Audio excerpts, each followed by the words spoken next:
अस्सलामुअलैकुम रहमतुल्लाहि व बरकातुहू। दोस्तों, मां आहियां ख़लील अहमद कुरैशी ऐं मुंहिंजी में यूट्यूब चैनल ख़लील अहमद व्लॉग। दोस्तों, अॼोकी पंहिंजी हिन वीडियो में मां तव्हांखे हिकिड़ी सक्सेस स्टोरी ॿुधाईंदुमि। हीअ सक्सेस स्टोरी आहे ओरिएंट कंपनी जे बानी जी, जंहिंजो नालो मोहम्मद फज़ुल आहे।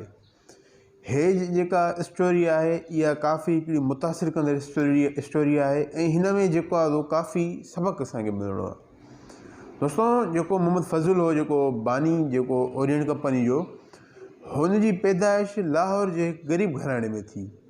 हो 6 दर्जे ताईं हुन तालीम पिराई। उन खां पोइ 6 दर्जे खां पोइ हुन पंहिंजे पीउ सां गॾु कम में लॻी वियो। हुनजो पीउ जेको आहे उहो लाहौर में स्टेशन ते, लाहौर जी जेका रेलवे स्टेशन आहे, उते चांहि खपाईंदो, चांहि जो धाॿो हूंदो हुअसि। हीअ बि पंहिंजे पीउ सां गॾु उन धाॿे ते उते कम में लॻी वियो। हे उते कोप धोईंदो, ॿियो माण्हुनि खे चांहि सर्व कंदो।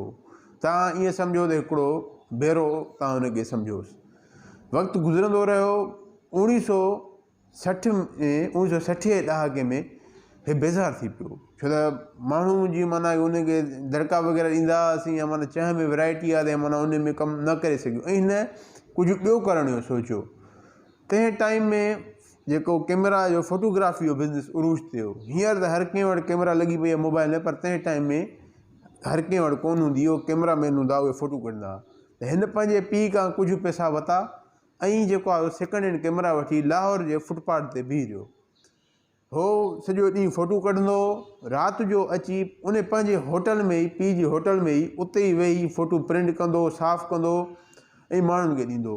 हिन 5 खां 6 साल इहो कमु कयो। किन आर्टिकल्स में इहो थो अचे त 5 साल हिन माना इहो कमु कयो, किन में इहो थो अचे त 6 साल हिन कमु कयो। इहो बहरहाल 5 खां 6 साल हिन इहो कमु कयो। उन खां पोइ पंहिंजे पीउ जे धाॿे जे भरिसां ई, लाहौर स्टेशन जे भरिसां ई हिन हिकिड़ो दुकानु वरितो ऐं उते पंहिंजो जेको आहे स्टूडियो ठाहियईं। उते ई जेको आहे फ़ोटो कढंदो बि उते हो ऐं प्रिंट बि उते कंदो हो। ऐं उन टाइम में जेका फ़ोटो कॉपी मशीन आहे उहा नई आई पाकिस्तान में। त हिन छा कयो, हिन उहा बि रखी पंहिंजे दुकान ते। त हाणे फ़ोटो कॉपी बि कंदो, फ़ोटो कढंदो बि हो। त ईअं वक़्तु गुज़रंदो रहियो। पोइ हिन 35 mm जा जेके कैमरा जा जेके लेंसिस हूंदा आहिनि, उहे बि हिन रखणु शुरू कया पाण वटि। उहे बि हीउ सेल कंदो हो। उन खां पोइ 1970 जे ॾहाके में हिन जा जेके पुट हुआ उहे बि हिन सां गॾु कम में अची विया। हो बि माना हिन सां गॾु कमु कनि पिया। ऐं पोइ हिननि जेको आहे जेके कैमरा जा जेके लेंसिस आहिनि, इहे वॾे पैमाने ते कमु शुरू कयो। हिननि होलसेल जो उनजो कमु शुरू कयो। 1980 जे ॾहाके में हिननि पंहिंजी कलर लैब ठाही, जिते हे कलरफुल जेके फ़ोटोज़ आहिनि उहे प्रिंट कंदा हुआ।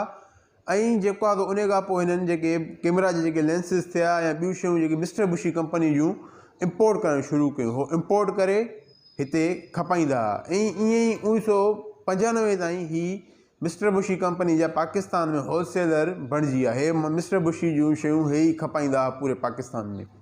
ऐं दोस्तों, 1998 में जीअं असां सभु ॼाणूं था त दुनिया ॾींहों ॾींहुं तरक़ी करे रही शुरू खां वठी, त 1998 में अची वई डिजिटल कैमरा। डिजिटल कैमरा जो आई त हिन जे कारोबार खे धकु रसी वियो। पोइ हिननि छा कयो त हिननि जेको आहे डिसाइड कयो त हे बाबा मेट्रोला मोबाइल जो कारोबार शुरू था कयूं ऐं एनर्जी सेवर जो कारोबार शुरू था कयूं। पर जीअं त हिननि खे तजुर्बो उन में कोन हो, त हिननि जेको आहे उन में नुक़सानु खाधो, मोबाइलुनि जे कम में बि ऐं एनर्जी सेवर जे कम में बि। पर जेको मोहम्मद फज़ुल साहिबु हो, उनजो जीअं त मिस्टर बुशी कंपनी सां एक्सपीरियंस हुयो, हुन सां माना हिकिड़ो पुराणो हुनजो असां कमु कयो हुई, त वरी हुन सां कॉन्ट्रेक्ट सही कई ऐं मिस्टर बुशी कंपनी जूं जेके ॿियूं शयूं आहिनि उहे बि पाकिस्तान में इम्पोर्ट करणु शुरू कई। मसलन जीअं AC थिया, AC मिस्टर बुशी कंपनी जा हे छा कंदो, उतां इम्पोर्ट करे हिते सेल कंदो, सफ़ा घटि नफ़े ते। हिन खे माना उन में को एतिरो नफ़ो हिन में कोन पियो बचियो। दोस्तों, जीअं हिन खे ऐं हिन जे पुटनि खे AC जी फील्ड में तजुर्बो थी वियो, त पोइ हिननि छा कयो, लाहौर में ज़मीन वरितनि, प्लाट वरितनि वॾो। पोइ जेको आहे हिननि मिस्टर बुशी कंपनी जे ताउन सां उते 2005 में ओरिएंट कंपनी जो बुनियादु विधो ऐं 2007 में ओरिएंट कंपनी पंहिंजी प्रोडक्शन शुरू कई। ऐं अॼु तव्हां सभु ॼाणियूं था, सोशल मीडिया जो दौरु आहे।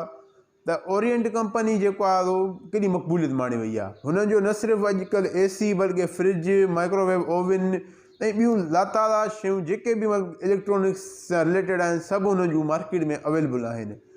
त दोस्तों इहा हिकिड़ी असां लाइ मुतासिर करण जी शइ आहे त केरु माण्हू जेकॾहिं चाहे त किथां खां वठी केसि ताईं पुॼी सघे थो।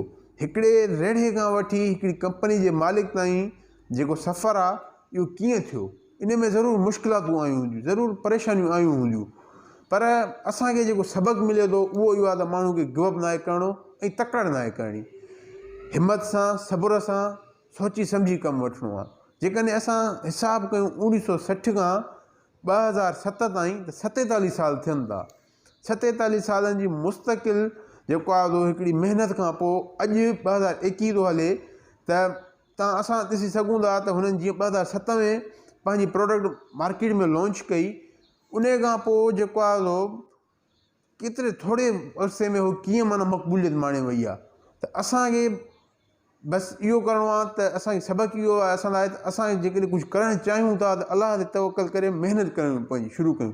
बाक़ी वसीला न आहिनि, हे न आहे हो न आहे, बराबरि सभु ॻाल्हियूं सही आहिनि। जेका मंज़िल आहे मंज़िल सवली न आहे मिलंदी।